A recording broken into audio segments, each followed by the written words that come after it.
ഒരു പോയിന്റിൽ പോലും ഈ ഒരു കാലഘട്ടത്തിൽ ജീവിച്ചാൽ മതിയായിരുന്നു തോന്നിയില്ല. ഞങ്ങൾ ജീവിക്കുന്നതിൽ എന്താ തെറ്റ്? ഈ കാലഘട്ടത്തിൽ ഞങ്ങൾ ജീവിക്കുന്നതിൽ ഞങ്ങൾക്ക് ഒരു തെറ്റും തോന്നിയിട്ടില്ല. ഞങ്ങൾ ഹാപ്പിയാണ്, ഞങ്ങളുടെ മക്കൾ ഹാപ്പിയാണ്, ഫാമിലി ഹാപ്പിയാണ്, ഞങ്ങൾ ഹാപ്പിയാണ്. അതിനെന്താ ഒരു കംപ്ലൈന്റ് പോലും? എന്താ മറ്റേ തുണിയില്ലാതെ റോട്ടിൽ കൂടെ നടക്കുന്ന ഫ്രീഡം അത് വേണോ? ഞങ്ങൾക്ക് വേണ്ട. ഞങ്ങൾക്ക് ഈ തുണിയൊക്കെ ഇട്ടിട്ട് നടന്നാൽ മതി, ഞങ്ങൾ ഹാപ്പിയാണ്. ഇനിയും കുറച്ചു കാലം കഴിഞ്ഞാൽ തുണിയില്ലാണ്ടാവും. ആ കാലഘട്ടത്തിൽ ജനിക്കണം.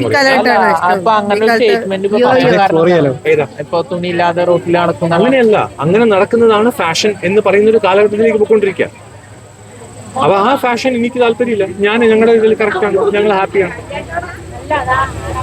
ഇത് തന്നെ ഇപ്പൊ ഞാൻ ഒരു ഷോർട്സും ടീഷർട്ടും ഇട്ട് കഴിഞ്ഞാൽ കിളവന്റെ പുള്ളി വിളയാട്ടം കണ്ടോ അവനിട്ട് ഇങ്ങനെ പറയുന്ന ഒരു ജനറേഷൻ അല്ലേ. ഞാൻ എല്ലാം മറച്ചിട്ട് കുഞ്ഞുമോളെല്ലാം മറച്ചിട്ട് ഡീസന്റ് ആയിട്ട് നിൽക്കാം. ഇത് അത് അങ്ങനെ അത് കാണിക്കാൻ വേണ്ടിട്ടാണ്. അല്ല അതാ നെക്സ്റ്റ്. അപ്പൊ അതുകൊണ്ട് അങ്ങനെ ഇപ്പൊ ഉടുത്താലും പറയും ദേ ഉടുത്തൊന്നും നടക്കുന്ന കണ്ടില്ലേ, ഉടുത്തില്ലെങ്കിൽ പറയും ദേ ഉടുക്കാൻ നടക്കും. ഈ ജനറേഷനിൽ ജനിക്കുന്നതിനേക്കാൾ ഞങ്ങളുടെ ജനറേഷനിൽ കറക്റ്റാണ്. സത്യം, ഞങ്ങൾ ഹാപ്പിയാണ്. ഞങ്ങളുടെ ജനറേഷനിൽ ഞങ്ങൾ ഹാപ്പി, ഒരു കംപ്ലൈന്റ് ഇല്ല. പക്ഷേ ഈ ഫേസ്ബുക്കിലൊക്കെ തെറി വിളിക്കുന്നതൊക്കെ ഒരു 40+ ഏജുള്ള ആൾക്കാരല്ലേ, ഈ ജെൻസി പിള്ളേരൊന്നും ഇരുന്നിട്ട്. ഇത് പൈസ ഉണ്ടാക്കാൻ വേണ്ടിയിട്ട്, ഇപ്പൊ പൈസ ഉണ്ടാക്കാൻ വേണ്ടിയിട്ട്, അതായത് കമന്റ് ഇട്ട് കഴിഞ്ഞാൽ പൈസ കിട്ടും എന്നറിയാവുന്ന ആൾക്കാരാണ്.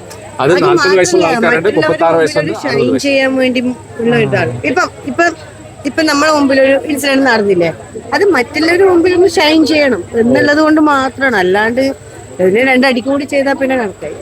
അല്ലാണ്ട് ഇതിലൊന്നും ഒരു കാലഘട്ടം മുന്നേ അച്ഛന്റെയും അമ്മയുടെയും മുന്നിൽ കുടിച്ചിട്ട് പോകാൻ വിഷമിച്ചിരുന്ന ഒരു ജനറേഷനിലാണ് ഞാനൊക്കെ ജനിച്ചത്. കുഞ്ഞുമോളുടെ ലൈഫിൽ എന്ന് പറഞ്ഞാൽ അത് കുറച്ചുകൂടെ ലൈറ്ററായി തുടങ്ങിയിട്ടുണ്ട്. അച്ഛനും മക്കളും ഡ്രിങ്ക്സിനെ കുറിച്ച് സംസാരിക്കുന്ന ജനറേഷനായി. ഇപ്പോഴത്തെ ജനറേഷന് കുടിച്ചു കഴിഞ്ഞാലാണ് അച്ഛന്റെ മുന്നിൽ പോയി നിന്നിട്ട് 4 ഡയലോഗ് പറയാൻ പറ്റുന്നത്. അത് എനിക്ക് അക്സെപ്റ്റബിൾ ആണ്. അല്ല, അത് ഫ്രീഡം അല്ല, തോന്നിയവാസല്ലേ. അച്ഛൻ എന്നുള്ള സ്ഥാനം ഇല്ലാണ്ടായിരിക്കും. ഹലോ ബ്രോ എന്ന് പറഞ്ഞാൽ അച്ഛനക്കറി വിളിക്കുന്ന പറഞ്ഞാൽ അച്ഛനക്കറിയാ ബ്രോ എന്ന് വിളിക്കണേ. അതും കൂടെ ആലോചിച്ചോളൂ. അച്ഛനക്കറി അളിയാന്ന് വിളിക്കുന്ന അച്ഛനെ കാണാണ്ട് ബേക്കിലേക്ക് കൊടുക്കൂ, വെള്ളം അടിച്ചു കഴിഞ്ഞിട്ടുമ്പോ ഷാപ്പിന് മുമ്പിലേക്ക് കൊടുക്കും. സാറ് പറഞ്ഞ കറക്റ്റാ. അതുകൊണ്ട് ഈ ജനറേഷന് ഞങ്ങൾക്ക് ഒരു കംപ്ലൈന്റ് ഒന്നുമില്ല. എന്റെ ജനറേഷൻ എനിക്ക് ഓക്കെയാണ്, കുഞ്ഞുമോളുടെ ജനറേഷൻ കുഞ്ഞുമോൾക്ക് ഓക്കെയാണ്. ഇന്ന് മറ്റേ വലിയവരുടെ മുന്നിൽ തോന്നിയവാസം കാണിക്കില്ല നല്ല കാര്യമാണെന്ന് വിചാരിച്ചു. എനിക്കങ്ങനെ തോന്നിയിട്ടില്ല. എനിക്ക് തോന്നിയവാസം കാണിക്കാനും തോന്നിയിട്ടില്ല. അതുകൊണ്ടാണ് നിങ്ങൾ ഫുഡ് കൊടുക്കുന്ന പറഞ്ഞാൽ ഞങ്ങൾ സന്തോഷത്തോടെ തരാം. പക്ഷെ നിങ്ങളുടെ ഈ കമന്റ് ചെയ്യുന്ന ആൾക്കാർക്ക് വേറെ ഒരു പണിയില്ലല്ലോ. അവർ മറ്റേ തൊഴിലില്ലായ്മ കേരളത്തിൽ അങ്ങ് മുട്ടി നിൽക്കുക. അപ്പൊ അവരതിന്റെ താഴെ ആൾക്കാരെ കാണിക്കാൻ വാരി കൊടുക്കുന്നത്. ഞാൻ വാരി കൊടുത്തോളാം. എന്റെ കുഞ്ഞുമോക്ക് ഞാൻ വാരി കൊടുക്കും. ചിലപ്പോൾ ഞാൻ കിടത്തി ഉറക്കും, എല്ലാം ചെയ്യും. ചിലപ്പോഴല്ല, കുഞ്ഞുങ്ങളുടെ കാര്യം നോക്കാനാണ് ഞാൻ കല്യാണം കഴിച്ചത്. അല്ലാതെ നാട്ടുകാരുടെ ഈ കമന്റ് കേൾക്കാനല്ല. അത് ഞാൻ നോക്കിക്കോളാം. ഒരു കാര്യം എന്തെങ്കിലും വീഡിയോ പോസ്റ്റ് ചെയ്യുമ്പോൾ അവർക്കും തിരിച്ച് പബ്ലിക്കായിട്ട് പറയാൻ. ഞങ്ങളല്ല പോസ്റ്റ് ചെയ്തത്, നിങ്ങളാണ് പോസ്റ്റ് ചെയ്തത്. അപ്പൊ ആരെയാ ചീത്ത പറയണ്ടേ? നിങ്ങൾ ചീത്ത വിളിക്കോ? അവര് പറയുന്നത് ഇത് കൊടുക്കുന്ന് പറഞ്ഞാൽ ഞാൻ കൊടുക്കുന്നു. എന്റെ ഭാര്യയ്ക്ക് കൊടുക്കാൻ, ഞാൻ കണ്ടവന്റെ ഭാര്യയ്ക്ക് അല്ല കൊടുക്കുന്നത്. എന്റെ ഭാര്യയ്ക്ക് ഞാൻ കൊടുക്കുന്നത്. അതിന്റെ താഴെ വന്ന് കമന്റ് അടിക്കാൻ നിങ്ങളല്ലേ വീഡിയോ ഇട്ടെ, ഞങ്ങൾ വീഡിയോ ഇട്ടോ, ഞങ്ങൾ കാറിൽ പോകുമ്പോൾ ഞങ്ങൾ ഇവിടെ ട്രിപ്പ് പോകുന്നത് എന്നൊക്കെ പറഞ്ഞ് ഞങ്ങൾ മര്യാദക്കല്ലിരുന്നു. അതും ഞങ്ങൾ പൈസ ഉണ്ടാക്കാൻ വേണ്ടിയിട്ടല്ലല്ലോ. നിങ്ങളുടെ ആരുടെയും പൈസ വാങ്ങിച്ചോ? ഇല്ല. അപ്പൊ പിന്നെ എന്തിനാണ് ചീത്ത വിളിക്കാണെങ്കിൽ നിങ്ങളല്ലേ ചീത്ത വിളിക്കണ്ടേ?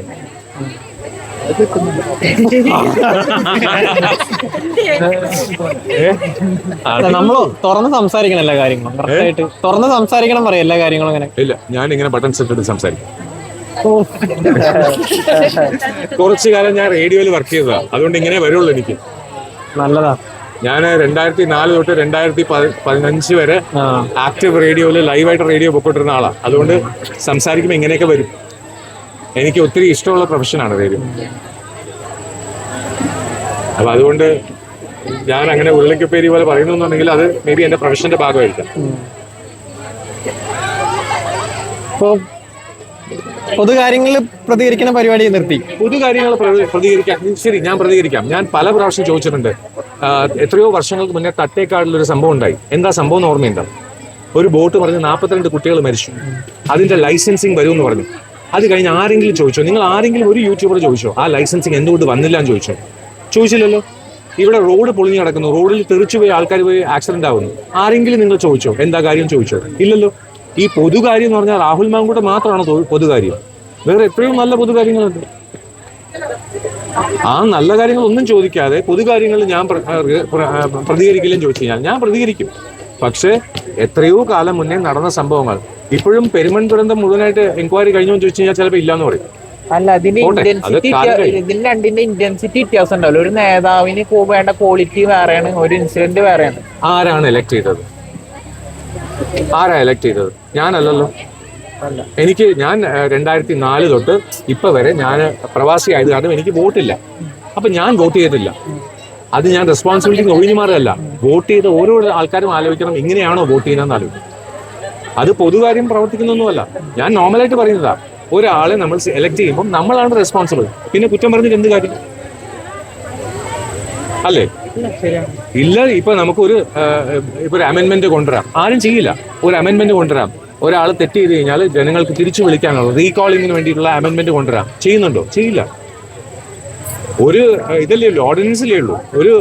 ഇത് ഓർഡിനൻസ് ഫയൽ ചെയ്തിട്ട് എലക്ട് ചെയ്ത ഒരാൾ മോശമായിട്ട് പ്രവർത്തിക്കുകയാണെന്നുണ്ടെങ്കിൽ ഞങ്ങൾക്ക് റീകോൾ ചെയ്യാനുള്ള ഫെസിലിറ്റി വേണമെന്ന് പറയാം. ഒരാൾക്ക് ധൈര്യം ഉണ്ടാവില്ല. പക്ഷെ അത് നടക്കില്ല. അത് ഇന്ത്യൻ സിസ്റ്റം. റീകോൾ ചെയ്യാനുള്ള ഫെസിലിറ്റി ഇംപീച്ച്മെന്റ് എന്ന് പറഞ്ഞിട്ട് ഒരു പരിപാടി. ഇംപീച്ച്മെന്റ് വേറെ, റീകോൾ വേറെ. റീകോൾ വോട്ട് ചെയ്ത ആൾക്കാർ പറയുന്നത്, ഇംപീച്ച്മെന്റ് സഭ ചെയ്യുന്നത്. അപ്പൊ ഇംപീച്ച് ചെയ്ത് സഭയിലുള്ള ആൾക്കാർ തീരുമാനിക്കുന്നത്. സഭയിലുള്ള ആൾക്കാർ നമ്മളെ പോലെ എലക്ട് ചെയ്ത് വിട്ട ആൾക്കാരാണ്. ഞാൻ പറയുന്നത് റീകോൾ ചെയ്ത, ഇപ്പൊ എന്റെ കോൺസ്റ്റിറ്റ്യുവൻസിയിലെ ആള് ശരിയായിട്ട് പ്രവർത്തിച്ചില്ല, തെറ്റ് ചെയ്തു, എനിക്ക് റീകോൾ ചെയ്യാനുള്ള ഫെസിലിറ്റി വേണം എന്ന് ചോദിച്ചു കഴിഞ്ഞാൽ അങ്ങനെ ഒരു ഓർഡിനൻസ് വരില്ല. പൊളിറ്റിക്സ് ഒരു പ്രൊഫഷൻ അല്ല, അതൊരു സേവയാണ്. ഇപ്പൊ ഇതിനെ പറഞ്ഞു ചോദിക്കുകയെങ്കിൽ കുറച്ച് മുന്നേ സുരേഷ് ഗോപിക്ക് ഒരു ആരോപണം ഉണ്ടായിരുന്നു, കള്ള വോട്ട് ചെയ്തിട്ടാണ് സുരേഷ് ഗോപി തൃശ്ശൂര് നേടിയെടുത്തതെന്ന് പറയുന്നത്. ശരി, ഞാൻ ഇതിന് മുന്നേ ഒരു ഇന്റർവ്യൂവിൽ ഞാൻ പറഞ്ഞിട്ടുണ്ട്, പല പണക്കാരും പണക്കാരായത് ഇവര് കഥ പറയുന്നുണ്ട്.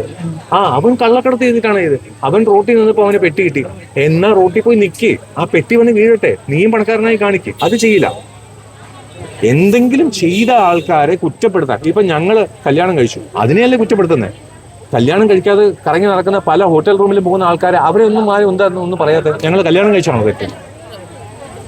അപ്പൊ ചെയ്ത കാര്യങ്ങളെ കുറ്റപ്പെടുത്താൻ മാത്രമേ മനുഷ്യർക്ക് മനസ്സുള്ളൂ.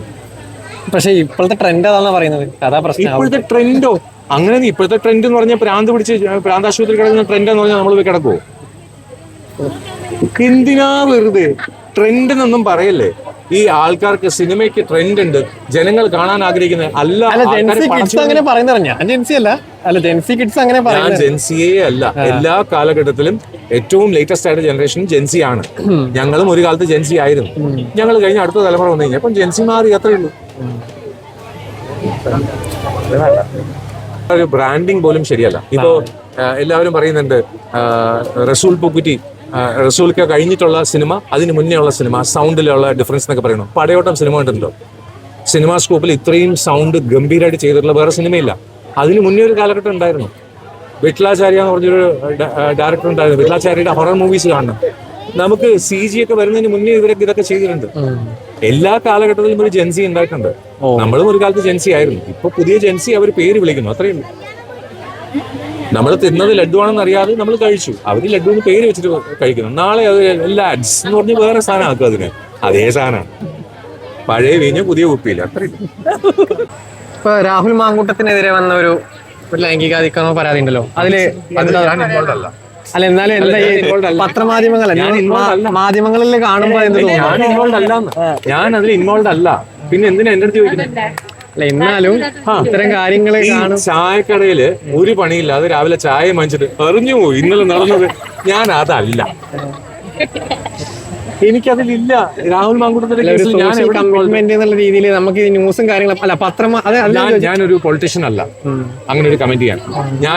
ഞാൻ അവരുടെ കേസ് ഞാൻ ഏറ്റെടുത്തിട്ടില്ല. ആസ് എ ലീഗൽ പ്രൊഫഷണൽ ഞാൻ അത് പറയാനും പാടില്ല. ഇതിപ്പോ റെസ്റ്റ് ജുഡിക്കേറ്റ നമ്മളിപ്പോ ഒരു കേസ് നടന്നുകൊണ്ടിരിക്കുന്ന സമയത്ത് നമ്മൾ അതിനെക്കുറിച്ച് സംസാരിക്കാൻ പാടില്ല. ഞാനത് സംസാരിക്കാൻ പാടില്ല. ആസ് എ ലോയർ ഞാൻ സംസാരിക്കാൻ പാടില്ല. എനിക്ക് താല്പര്യമില്ല അത് പറയാൻ. ഒരു ആർട്ടിസ്റ്റിന്റെ കാര്യം പറയുന്നത് ഞങ്ങൾ പല പ്രാവശ്യം ചോദിച്ചിട്ട് നമ്മൾ പറഞ്ഞിട്ടില്ലേ.